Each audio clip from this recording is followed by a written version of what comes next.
সচিবালয় হল বাংলাদেশ সরকারের প্রশাসনিক সদর দপ্তর। সরকারের সকল নির্বাহী বিভাগীয় কাজ সচিবালয়ে সম্পন্ন হয়।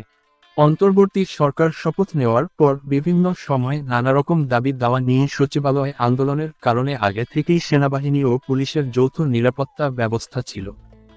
এই কারণে কোনো সাধারণ মানুষের ক্ষেত্রে দিনের বেলাতেও সচিবালয়ে প্রবেশ অনেকটা দুরূহ বিষয়। কিন্তু বুধবার দিবাগত রাত 1:52 সচিবালয়ের 7 নম্বর ভবনে আগুন লাগার পর সাধারণ মানুষের মনে নানা প্রশ্ন দেখা দিয়েছে। কারণ বাইরে থেকে দেখা যায় ওই ভবনের 2 প্রান্তে আগুন লেগেছে, কিন্তু মাঝখানে কোনো আগুন দেখা যায়নি। পরে আগুন ভবনে ছড়িয়ে পড়ে।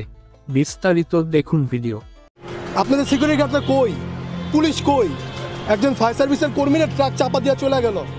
7 তলার ভিতরে ভাই কুকুর গেল কই থেকে? কুকুরটা গেল কই থেকে? সেখানে যে সার্কিট হলো, আপনাদের সিকিউরিটি গার্ডরা কি বাল ফালাইছে ভাই?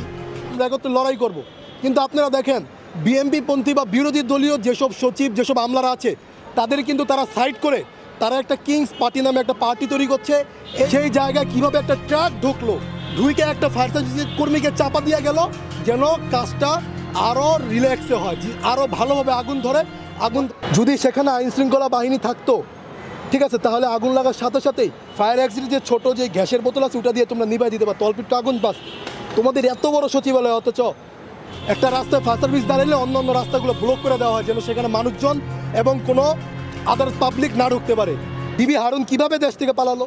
আওয়ামী লীগের লোকজন কিভাবে এখন পুনর্বাসন করে? বৈষম্য বিরোধী ছাত্র আন্দোলনের বিভিন্ন কমিটিতে, নাগরিক কমিটিতে আওয়ামী লীগের লোকজন কিভাবে ভিড় করে? আসিফ নাহিদ গতকালকে যে আপনার সচিবালয়ে আগুন লেগেছে 6টা বাজে, 6টা পর্যন্ত সময় লাগে না, 1 ঘন্টায় সিসি ক্যামেরা টান দিলে বের হয়ে যায় কে আগুনটা লাগাইলো, কিভাবে এত বড় একটা আগুন লাগলো। যখন সামান্য একটা তারে আগুন লাগবো সাথে সাথে ফায়ার অ্যালার্ম বেজে যায়, যে কোনো ধরার মাধ্যমে যেন সচিবালয় সব যত আকাম কুকাম করছেন সব ফাইল যেন পুড়ে যায়। সচিবালয় ভাই, আমার বাসাও 4 সাইডে 5টা 6টা সিসি ক্যামেরা আছে নিরাপত্তার জন্য। এটা সামান্য আগুন লাগার আগে কেন এই পোস্ট করতে যে আওয়ামী লীগের বিরুদ্ধে সকল তথ্য আসছে? আগুন লাগার বিরুদ্ধে কেন ওবায়দুল কাদেরকে গ্রেপ্তার করতে 3 মাস যখন দেশে ছিল তখন কি করছস তোরা?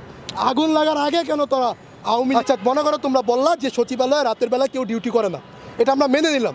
তো রাতের বেলা যদি ডিউটি না করে, যদি সচিবালয়ে ডাকাত ঢুকে, তখন তোমরা কি করবা? আগুনের বদলে যদি ডাকাত ঢুকতো তখন তোমরা কি করতে হবে আমার বলো? আগুন লাগছে। এখন আসিফ মাহমুদ, সজীব ভুইয়া ফেসবুকে পোস্ট করে যে আমরা আওয়ামী লীগের দুর্নীতির বিরুদ্ধে অনেকগুলো রিপোর্ট তৈরি করেছিলাম, তাদের টাকা পয়সা সেগুলো সব মনে জ্বলে পুড়ে গেছে, আমি ঢাকায় আসছি। আরে বেটা, নাটক বাদ দে বেটা। যেটা হচ্ছে নাহিদের বসার রুম, এই জায়গাগুলোতে আগুন লাগলো।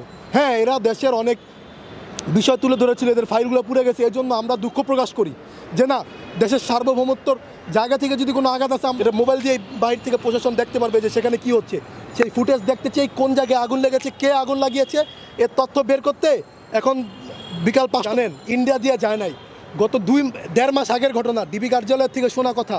গত 1.5 মাস আগে তাকে বাংলাদেশের এয়ারপোর্ট থেকে পার করে আমেরিকার পাসপোর্ট দিয়ে তিনি আমেরিকায় চলে গেছেন। কিভাবে গেল তাহলে?